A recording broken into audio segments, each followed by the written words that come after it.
Hello, everyone. You are at Digital Storytelling Workshop, the 3 Ps of sharing the OER story with Garth Moore and Kelsey Howe.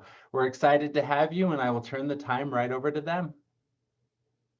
Good afternoon, everybody. Thanks for joining us today to talk a little bit about digital storytelling and the 3 Ps of sharing the OER story. Again, my name is Garth Moore. I'm Senior Vice President of Digital at GMMB. We're a Washington, D.C.-based communications firm, and my colleague is Kelsey Howe. Good afternoon, everyone. So happy to be with you. My name is Kelsey Howe, and I'm a Senior Account Executive working with Garth at GMMB.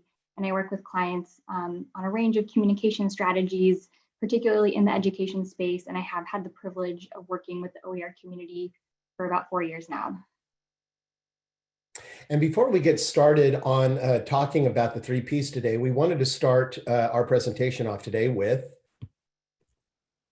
a quiz. Just what everybody wants to do to start off a session. This is going to be a fun quiz, and really is going to kind of help us get into the mindset about storytelling and about digital. So what we'd like everybody to do is just simply chat your answers, and we'll be watching the chat feature here to see if everybody got the right answer, and then we'll give everybody the answer and talk a little bit about them. So let's go to our first question. So which of these examples demonstrates online storytelling? A Twitter thread, a blog post, a Pinterest image series, or all of the above? And I can see most people understand why there's always an all of the above answer. You're absolutely right. It is all of the above. Stories come in a variety of formats, not just in one big long blog post. And you can use countless platforms and tactics to share stories like these and others. They can be used, again, to tell this stories to educators, students, districts, institutions, a number of platforms that you can use to get your stories out there. Let's go to our next question. So what is the most popular social media website in the US this year of these 4 choices? A, Facebook, B, LinkedIn, C, Twitter, or D, Instagram? Interesting. We're getting a mix of answers here. The correct answer is actually A. Yes, it is still Facebook. Interestingly enough, though, in a recent survey by Vox Media and The Verge, Facebook was deemed the least trusted social media channel, followed by TikTok and then Twitter. LinkedIn was actually named the most trusted social media channel by social media users. However, despite some trust issues and obviously with a few other issues that Facebook has encountered over the last few years, it still remains the US's premier and most used social media network. And we'll talk a little bit about that here in just a moment. Let's go to our next question. Okay, so what percentage of US adults used Instagram this year?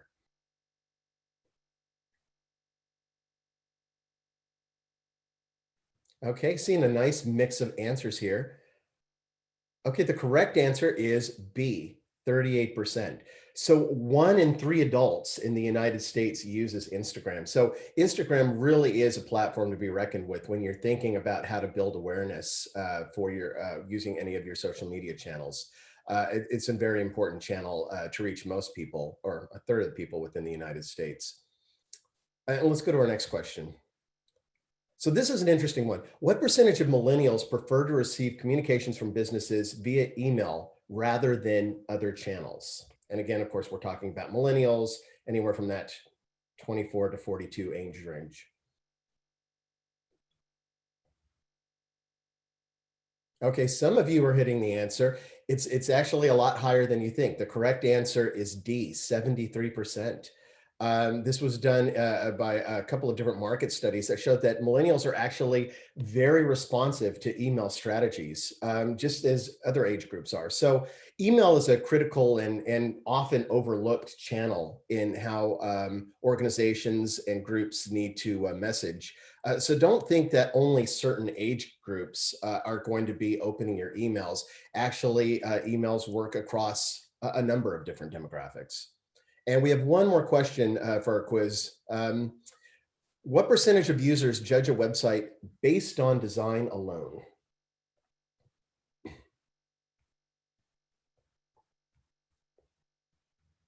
Okay, seeing a few answers here that are close.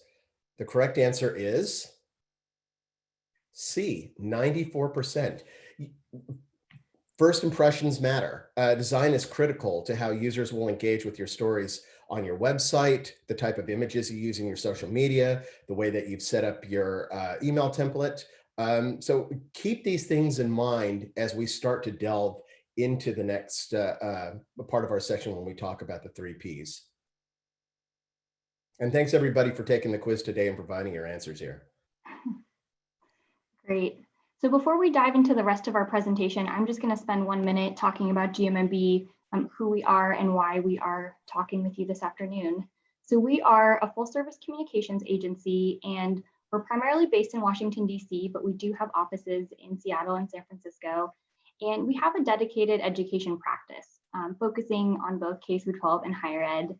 And on behalf of the Hewlett Foundation, we've had the privilege of working with the OER community for about 4 years now, to spread awareness about OER and ultimately help increase their use in both K through 12 and higher education. Our efforts have been primarily focused on the US, and we've engaged in a wide range of activities. So things like conducting messaging research to determine the most effective language to use when talking to different audiences about OER. We track media coverage of OER. We help build relationships with organizations and key reporters, and really try to tell the OER story in different ways, including on digital, providing digital strategy support, and elsewhere. We have a few opportunities that we support for the OER community to come together around communications and particularly strategy. And we have a listserv, an email list for the OER communications work, and then also we host a quarterly communications meeting that we invite everyone to participate in. So if you're interested in joining the email listserv or the quarterly meetings, you can put your email in the chat now, and I'll be sure to add you. You can also connect with me later, and I'll have my email on the last slide. So you can always reach out to get connected to the OER Communications Network, or just with questions, anything related to communications that we can answer for you. So with that, we'll take a quick look at our agenda, what we'll be covering in this session today. So first, we'll just take a quick look at the changing digital landscape. So much has changed about the world in the past few months with the pandemic. And of course, digital communications was important before the pandemic, but what we're seeing is it's just really even more important than ever now. So we'll really ground ourselves in this moment when we're talking about digital strategy. And then we will take a look at how we can really maximize our digital strategy, and we'll get into the 3 Ps: perspective, platforms, and persistence. And then we'll make sure we leave time at the end for questions so that we can answer anything that you're thinking of or that may not have been clear throughout the presentation. If you do have a question at any time, you can feel free to put it right into the chat. And if we are able to get to it at that particular moment in the presentation, we will, or we'll make sure to, again, address everything at the end. Great. Well, let's talk a little bit about the changing digital landscape. And as Kelsey mentioned, really, this year has changed so many factors in the way that we communicate, but they were well on their way. COVID-19 just accelerated digital communications. There's really no divide anymore between online and offline communications. That bifurcation has really just been eradicated. So when you talk about reaching an audience, really you're starting with digital, and it's becoming simpler to publish, to understand and review data and understand the impact of your digital presence. So a few things that have already happened in this year of COVID, some stats to kind of give you here. So social media use has obviously increased during the pandemic, and it's important to know what some of these channels are doing. Overall, internet usage is way up this year. Since March, it's gone up 25% in the US across the board, across almost all demographics. Many folks are using social media daily, at least 2.5 hours a day. Interestingly enough, most users have around averaged 8.5 channels per their use. So you think about all of the social media channels that you're on, but really most people only use about 2 or 3 channels regularly or consistently. But as you can see here, usage has gone up on Instagram, Twitter, Facebook. We talked about them earlier in our quiz with 177 million active users in the US, and a 55% increase in engagement with connections on LinkedIn, which is actually really fascinating.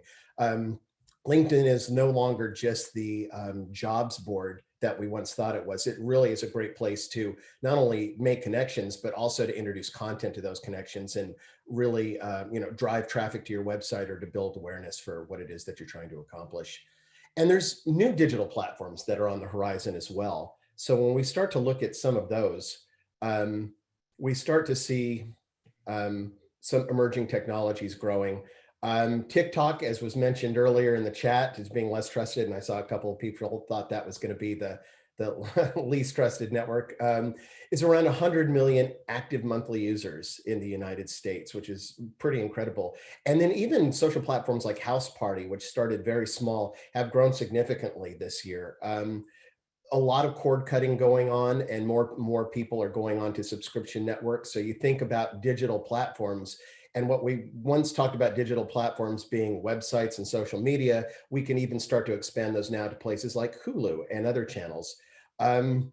We can also really keep our eye on voice search and what's going on there. Voice search, if you have Alexa or Google Home, you'll understand the importance of that. But even using voice search on your iPad or on your phones is another way that you can use that search. And that search is really kind of growing. That search, of course, pulls from Google and Bing and other search engines. So how your content is presented in search is very important and will continue to be important as voice search continues to surge in the United States. And of course, if you've ever tried to reach out to the gaming community or through different games or gamers, you understand that that is a large community in the US and it continues to grow. So we're seeing some of these trends that were a bit low a couple of years ago really starting to surge now and will continue to surge well past the pandemic and be kind of the new norm for what we're seeing in digital communications. So when we're thinking about OER and strategies that we can use to increase awareness and adoption in both K-12 and higher ed classrooms, it's really clear that a strong digital strategy is more important than ever before for reaching existing but also new audiences. And one of the most important elements of an effective digital strategy is storytelling. And this is true for digital strategy, really for anyone, but we feel that it's particularly important when it comes to OER because it is a nuanced and complex topic. It's introducing models for teaching and learning that are quite different from what's been done before. It's introducing a way of using materials in a way that's different from what has been done before. And it's not only complex, but it's also, we're often starting from a place of low awareness. So we know from multiple studies, including yearly reports from Bayview Analytics, formerly Babson Research, as well as research that we've actually done in-house at GMMB, we know that at this point, about 4% of K-12 educators in the US have heard of OER, about 7% of K-12 administrators, and then about 13% of higher ed faculty.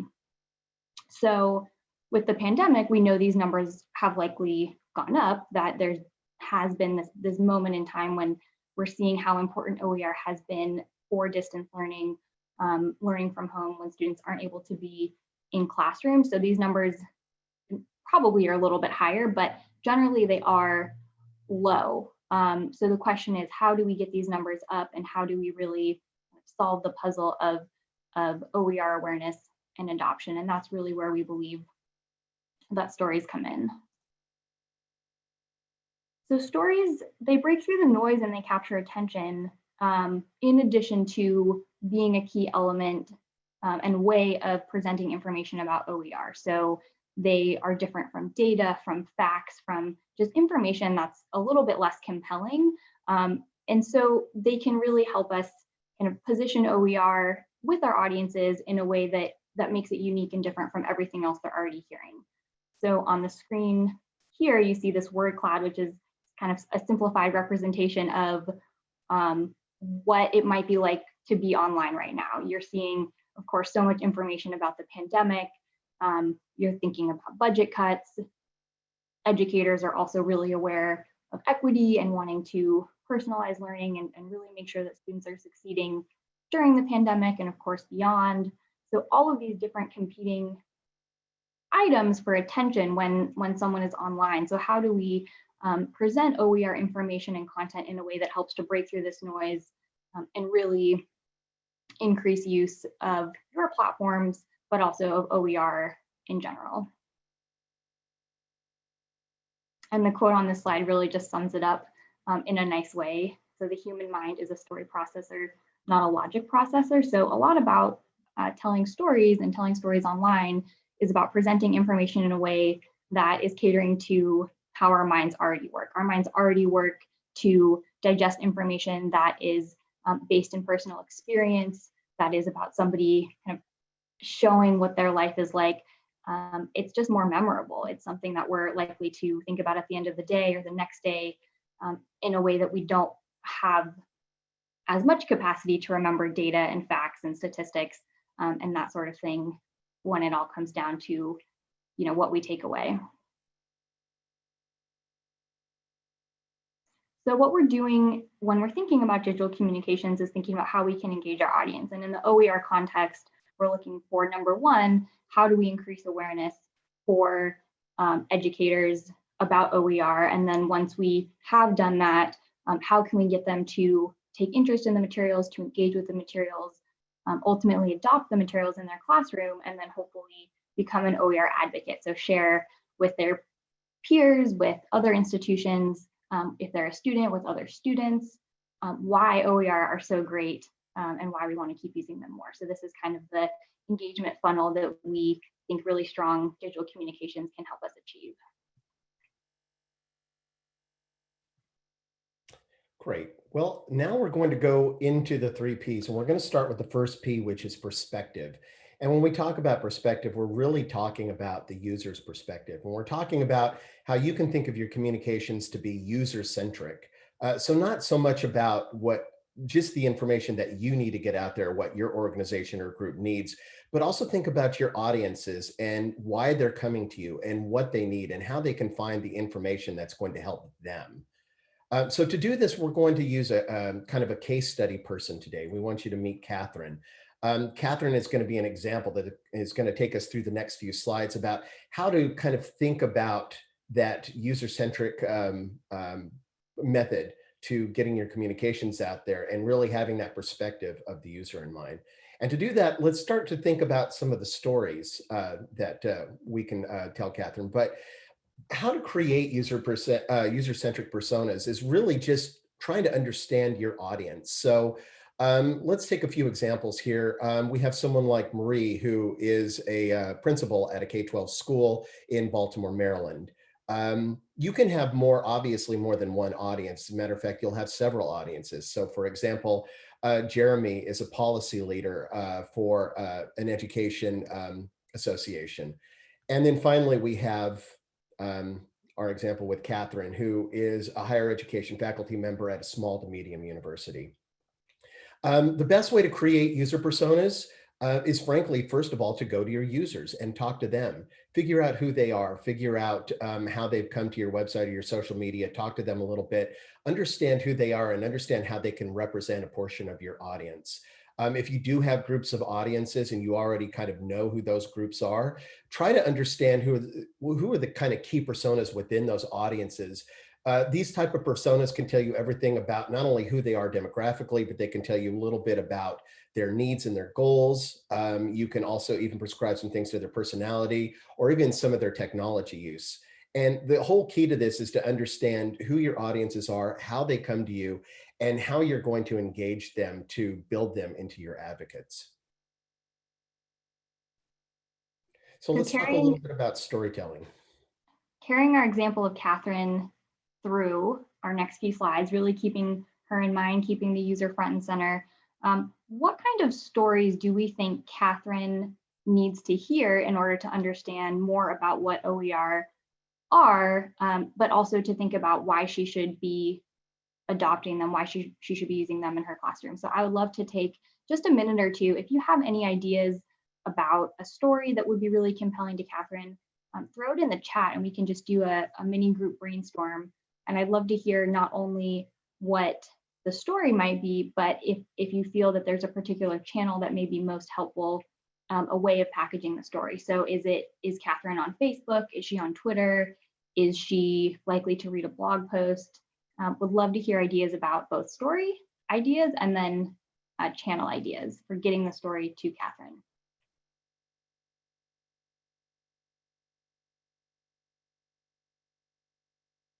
And I see we have one idea that's coming in, course book on first day, which I'm guessing is the thinking is something along the lines of with OER, you can have the textbook in the hands of the student on day one. They don't have to kind of do the course shopping thing where they're not sure if they're signing up, and so they might not buy the textbook on day one, but then by the time they do decide, it's 3 weeks into the semester and now all of a sudden they're behind because they haven't invested in the textbook, or maybe they never buy the textbook and we know all the problems that can happen. So I think absolutely showing the benefits of OER through a story about course, having the material in hand on day one, that's a great idea.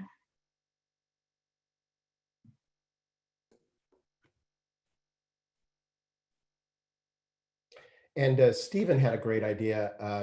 YouTube videos that have stories from students and faculty on their textbook crisis issues. That's a fantastic method for storytelling, using video as a platform to get those stories out there. And hearing from the beneficiaries of OER is also important. And Deb has a good question. Just a reminder of who Catherine is. So Catherine is our K through 12 educator. So she is working in a school somewhere. I think it was Baltimore. No, she's a college professor in New York State. Oh, I'm sorry. I got her confused with the first example. Yep. College professor in New York State is who we're talking about here. And I love the idea that just came in, hearing from another faculty member. So we've seen examples of or ideas around stories surfaced directly from students, and again, the beneficiary of OER who's benefiting in terms of learning success at the end of the day, but then also thinking about what is the peer story of showing how another educator, the closer they are to Catherine, whether they're at a similar institution or maybe they're in her department or she works with them directly. When she hears that story, she's more likely to kind of draw from their experience to inform what she may be interested in doing. These are all really great ideas. So thinking about where these ideas live, we have a few examples I'm just going to put on the screen. And this is really to showcase and start thinking broadly about all of the different places where a story can live. So I think sometimes when we think about storytelling, we think, oh, it's long form, it's a blog, it's a case study, it has to be really detailed, it has to include, all the perspectives or the full extent of the story. And that's true. And there are plenty of reasons why we may want to put a story in a blog or as a case study, but there's also ample opportunity to repackage that story and tell it in a shorter form version. So perhaps on Twitter, in a short video, in an infographic. How can you tell that story on Instagram? One story can live in so many different places depending on who you're trying to reach and the message of that story you're trying to carry forward. So moving forward, we'll take a quick look at some examples of really good OER storytelling that's specific to the OER universe, and then we'll take a look at a few examples that are outside of the OER world. So on the top left, we see an example from OpenStax, and they have on their website a really nice area that they're calling the Making a Difference area. And this is, I believe, on their Making an Impact section. So kind of the area of their website where they're describing to users why OER is so important. And what they're doing is they're highlighting different students, different users of their materials in kind of a blog format. So you click into each of these stories and you get more the longer form version of storytelling where it is really detailing who these people are, how they're using OpenStax resources, and how they're really benefiting from them. And the bottom left is a great example from OpenSciEd, and it's a video. So a young boy, I think he's probably in maybe 4th or 5th grade, is talking about what OpenSciEd materials are like in his classroom, how he's using them, and again, how he's benefiting from them. So both of those examples are elevating the student voice. And then on the right side, We have an example out of New England, the New England Board of Higher Education, elevating a practitioner perspective. So this is somebody who is, she's a librarian, she's a professor, she also happens to be an OER fellow. So she's on the ground with students, and she, in this particular example, is showing or telling a story around what she's seeing with student textbook use and some issues that have come up during the pandemic. So I think we hit on this in our brainstorm, but a few examples of different ways that we can package stories, but then also different types of stories that we're telling coming from different perspectives. And of course, you can also look to other examples outside the OER community to find some good storytelling tactics. One of them is, for example, International Rescue Committee. One of many good examples that you can find: simple, direct language, informing content, clear calls to action, and using their channels to promote their content and programs. So this is from their recent refugee voting program. And as you can see, with great stories that they have on their blog, they're also using their social channels to promote those stories, and a variety of stories in some really different ways. Both with photos as well as with videos. And then a great call to action on their blog series for not only refugees, but for everybody about exercising the right to vote. So just a really great way that they not only take smaller stories and then blow them up and put them across a number of different channels, but how they also use a number of different types to fit into that story. So not just the women that you see on your screen here, but a number of different refugees in their voting experience. So a good variety of content. Our next example comes from even sources like Cliff Bar, which most of you would think their stories would just be about selling Cliff Bars, but really they're selling the culture around Cliff Bars. So a lot of things having to do with diet, with health, with exercise, and very little about the actual ask. And that's something to really think about in terms of your messaging. It's not always about the ask. It's not always about the download this thing or do this thing for me or purchase something. It really is about trying to build a culture around awareness, a culture around a number of different topics around what it is that you're trying to talk about with your OER community, and getting them to really be a part of that universe, so that when you do have that ask for them, they're going to be there for that ask, and they're going to want to partake in it because you've built that culture around them. You've fed them enough content that they feel like they really understand you and what you're trying to drive at with your organization's messages. So let's go into a little bit more about Catherine, and let's talk a little bit about content. Again, content really should do three things. It should inform, it should inspire, and it should engage. And you'll hear the word engage a lot during this presentation, because that really is that call to action. That is that thing that gets people to actually take part with your messaging and what you're trying to get them to do online. So all content should be findable and readable and actionable. You should write, concisely and using an active tense. You should use a voice in all of your writing. Use a voice that's comfortable for you and your organization and your group. And do those things like telling a story, focusing on the user's needs, and promoting that call to action. Once that user is engaged with the action, what do you want them to do next? And that call to action can be anything from signing up to an email to other actions. And our next slide.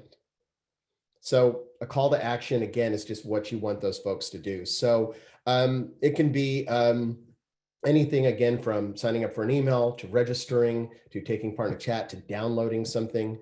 You want to make sure, though, some good tenets for your calls to action is that they are easy to find, and try to be descriptive in your actions, whether you're using a button on your website or your email or a link in your social media to talk about what you're going to get them to do. Maybe that's downloading something or signing up for something. Don't just use a read more, but really try to be descriptive with that calls to action. Make sure that it's very clear, whether it's a button or a piece of link text, that people understand where they're going to go next. And make sure that all of these are measurables. And we'll talk a little bit about metrics towards the end of this presentation. But as you're looking at your website or your email or your social media marketing, make sure that you can understand what the measurements are behind those calls to action, so that you can understand that if you're being effective as a communicator. And a few more things on perspective briefly for our next slide. Really do think about design. Now, I understand that most of us are not designers. So we're not asking you to think in terms of being a website designer or designing an email template, but as you're putting materials together and as you're working with people who do help you with design, think about user-centric design and think about when the user lands on a page or opens an email or takes a look at your social media post.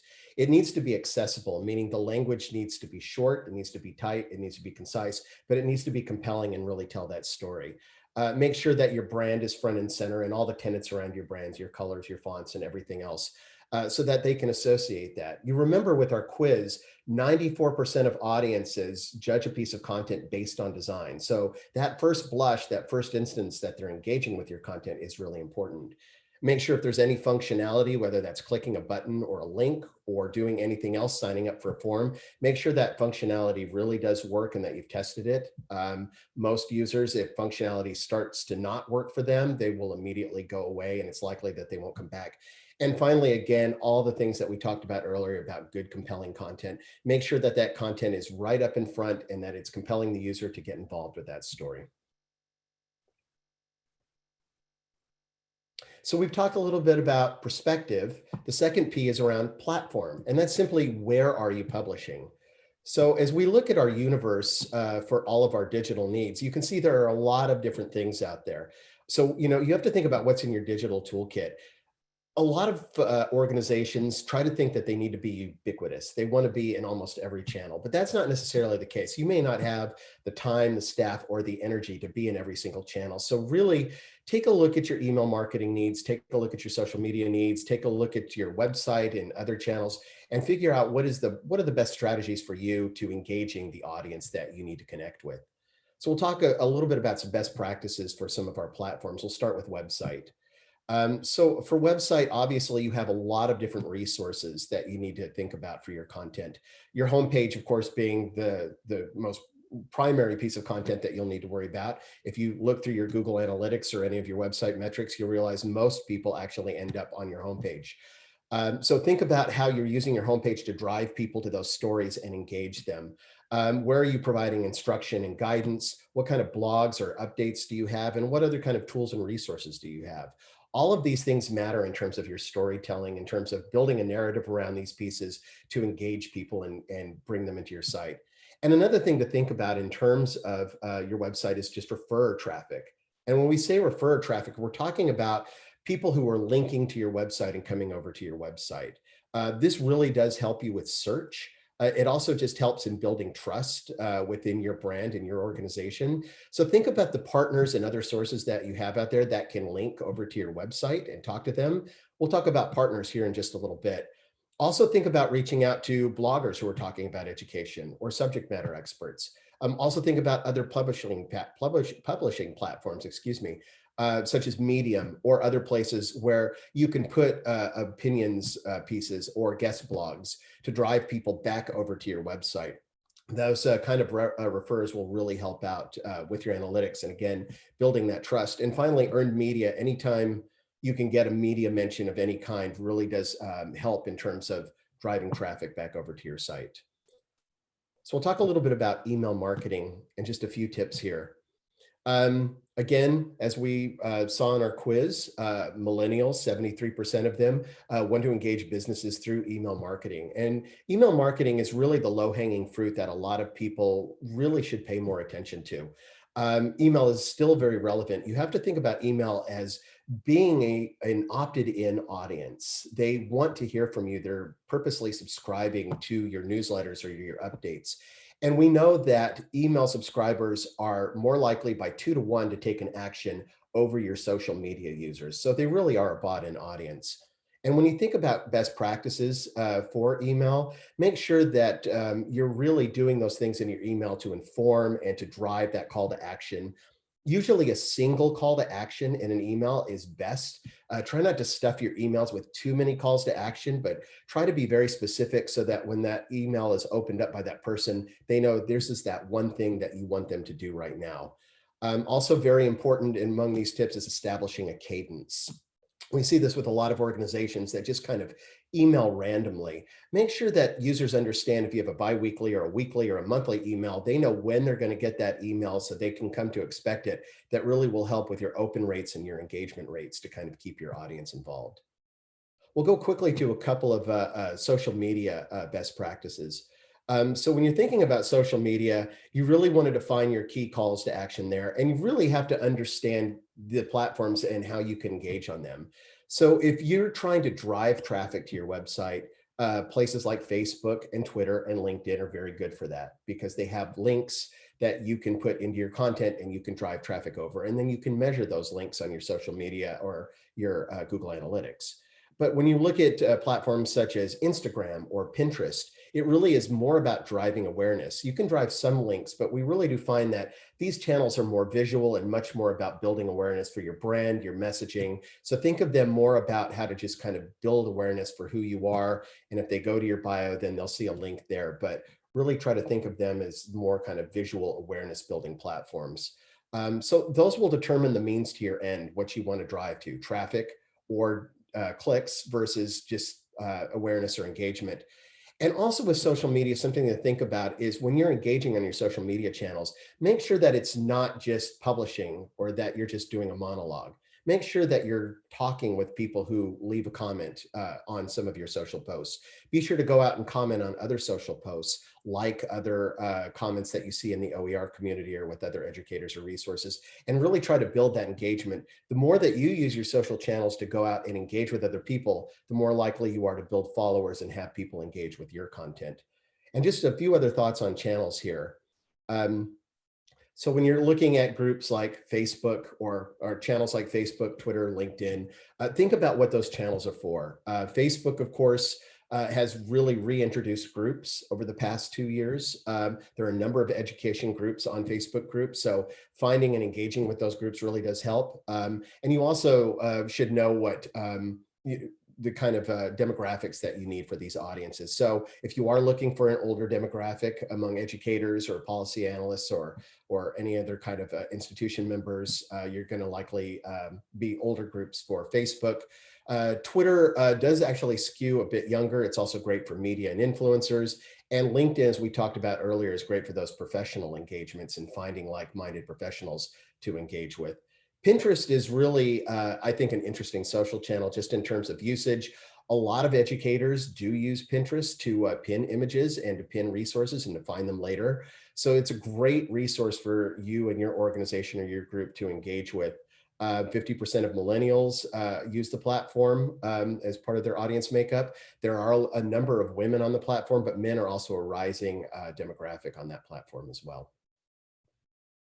So let's go to our next slide. So one other thing to think about in terms of social here is just kind of breaking out of that filter bubble. It's very easy to kind of get caught speaking directly to the OER community. And as Kelsey showed you in a slide earlier, there's still an awareness gap within the OER community about, to the OER community. So don't think about just using hashtags like hashtag OER or hashtag education, and don't just talk to the same organizations and groups and leaders who are within the OER community, but really kind of go out there, find other hashtags and keywords for those educators who are on these social channels, figure out where else they might be and try to build awareness with those audiences there instead of just kind of talking to the same folks over and over.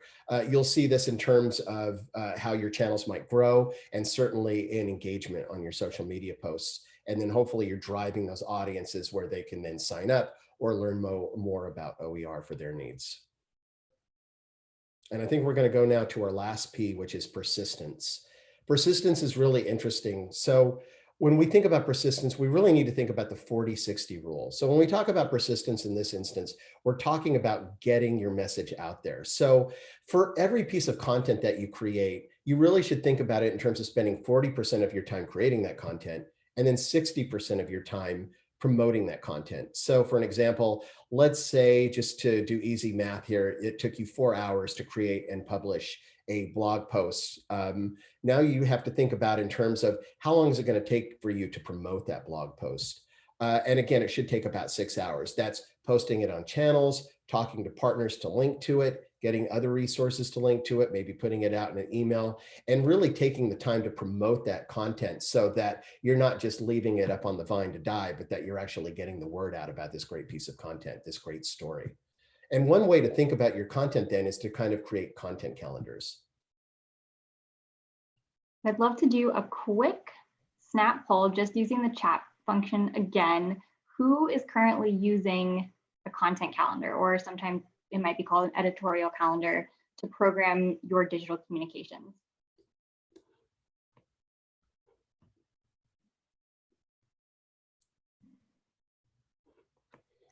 Okay. Yep.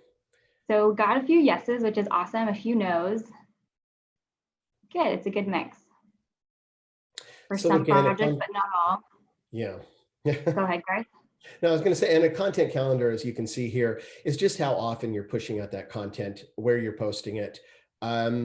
This is something that I find the best content calendars are monthly content calendars. You don't need to go too far ahead. You can just stick to the upcoming months to figure out where you're going to publish your content and then what channels or resources you're going to use to promote your content. And something to think about in terms of your content, when you think about a publishing calendar, is you don't have to just publish it once and then you're done. So you can see in the next example, you really can on your social media channels promote something more than once. Let's say, for example, this is a Twitter channel and this is the content calendar for that. And that we're taking 3 blog posts here. Most organizations and groups and even individuals think that they can post a blog post or a piece of content one time into Twitter or one time into Facebook and that they're done, that people aren't going to see that anymore. However, do recognize that probably only anywhere from 14 to 20% of the followers on your social media channels are reviewing your content at any one time. So, and most people actually engage with your content through the feed. So you think about your own viewing habits, the Twitter feed, the Facebook scroll, the LinkedIn scroll. That's where most people are actually going to be looking at your posts and linking over to your content pieces. So you really do have a number of different opportunities here to engage with people and post several different times during a month. Now, you may have seen this before. If you go to somebody's actual page, you may have seen a post several different times.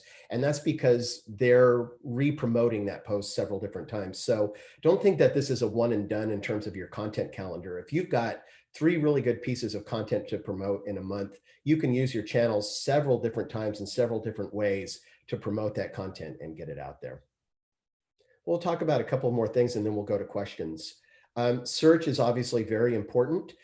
Make sure that all of your content pages are properly titled. They have the right kind of descriptions for those pages. And make sure that you're using the keywords in your headlines of your pages so that Google can grab them. So you can see from a couple of these examples here, we have one from OER Commons and one from Open Education Resources. You see that Open Education Resources, the bolded text are the search terms that we use to do the search on this. So they've got that in the headline as well as within the description. So you want to make sure that when you're putting your content there, you're using the keywords in your content, in your headline, in the body of your content, as well as in your page title and your meta description so that search engines can find you and promote you better. You should be getting somewhere between 15 to 35% of your audience through search. So make sure that you're looking at your Google Analytics and make sure that search is working for you so that you can drive people to your content and to your stories. A couple of other quick items. Partners and influencers are your ambassadors. We talked about partners earlier being referrer traffic to your website and linking over to you. So make sure that you are getting that handshake with them, both digitally as also just reaching out to them and making sure that if you have great stories to tell on your site that they're linking to you. Ambassadors are very important for your programs, and influencers is a buzzword that we hear a lot right now. It doesn't have to be Leonardo DiCaprio or Kim Kardashian to be an influencer. The great thing is that there are a lot of micro influencers out there, and you can think of a micro influencer as someone that may have, 2 to 3 to 4,000 followers, but they're on social media every day. They're connecting with people. They have a high rating of engagement. Reaching out to those folks and getting them to promote your content, to promote your links, providing them with toolkits with sample social media language or sample blogs is a really great way to kind of engage them and drive traffic to your website.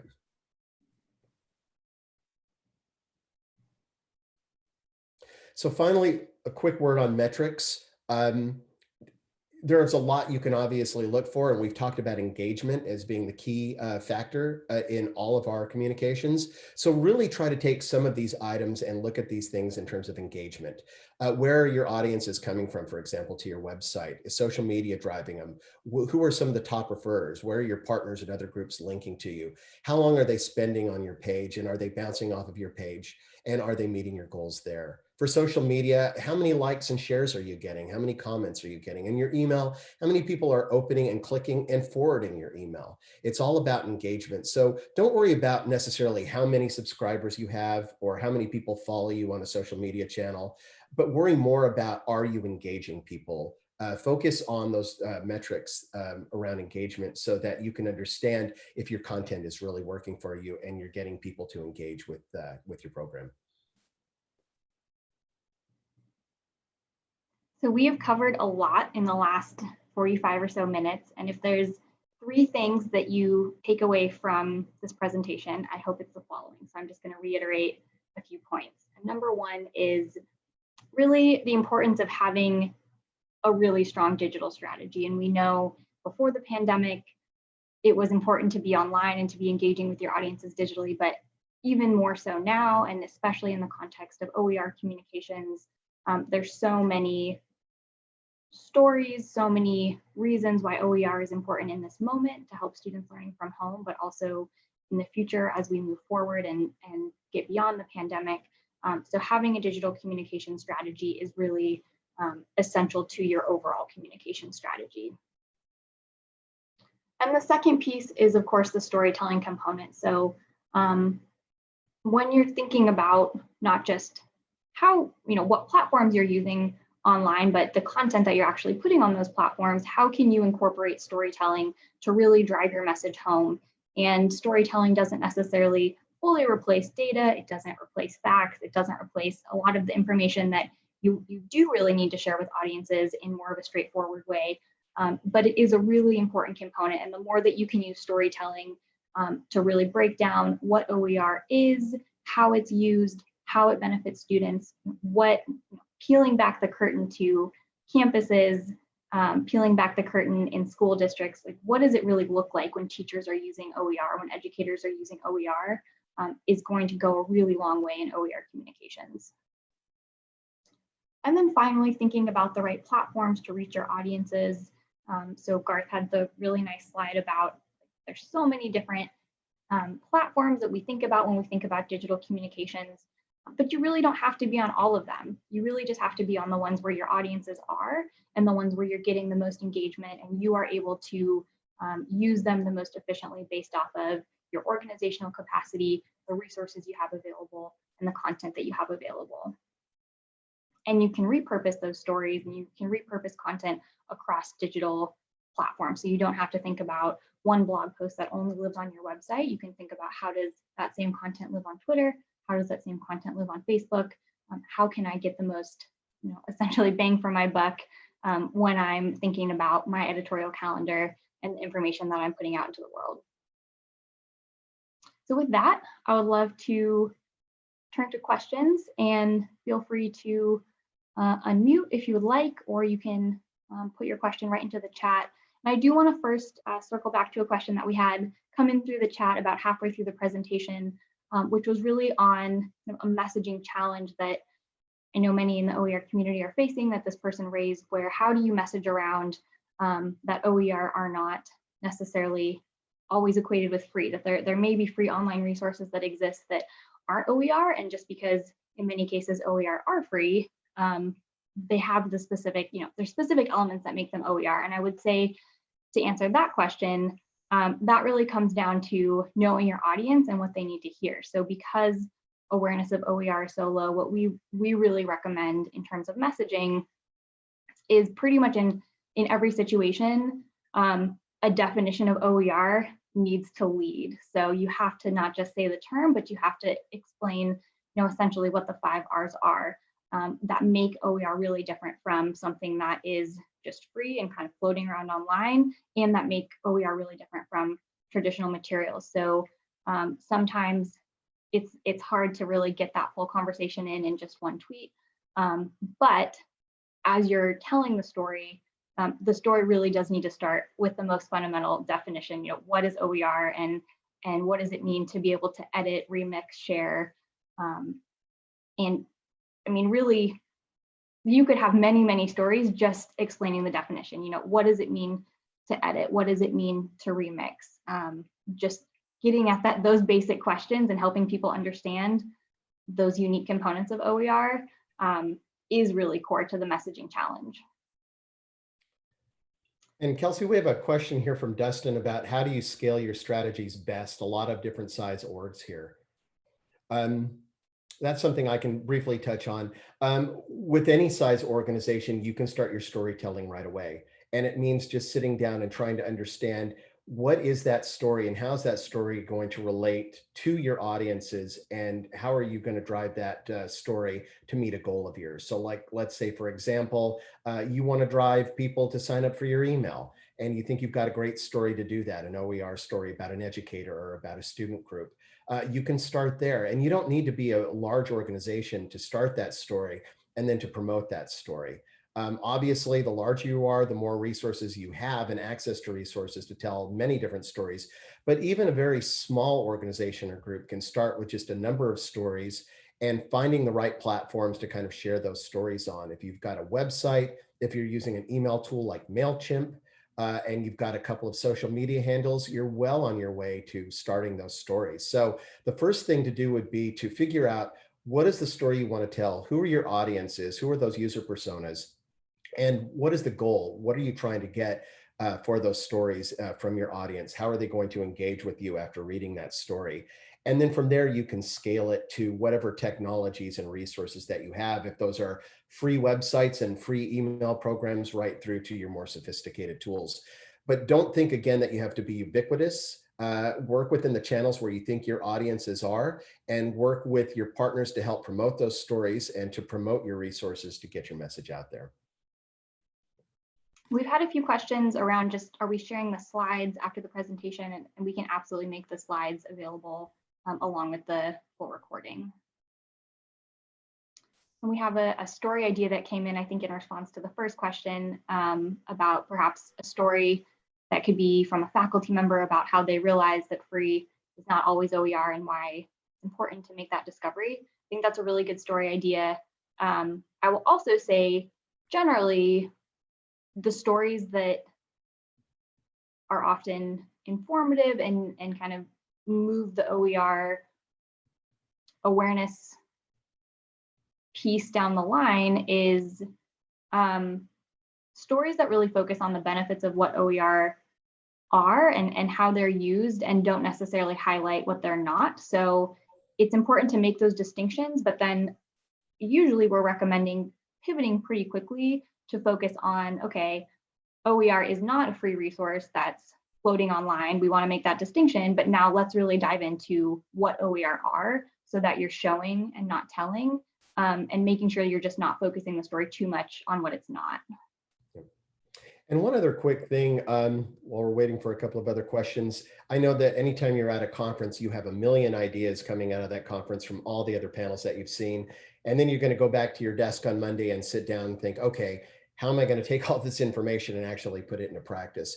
And what I tend to do, and especially with some of the things that we've given you today, is think about what you can do on day one. What's the most immediate change that you can make for or what you've learned? See what you can do within the next couple of days, what you can do in that week, 2 weeks, month, 3 months, 6 months, and try to kind of plot it out to figure out all the different resources that you have available and what you can do to start to change and grow your programs. Just a tip in terms of how to come out of a conference like this, and especially out of a session like this, and figure out how you're going to scale these strategies and how you're going to use some of the great ideas that you've picked up this week and kind of move things forward.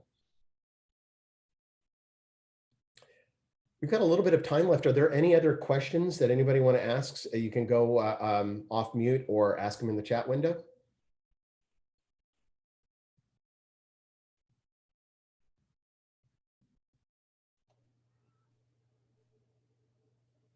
Okay, then.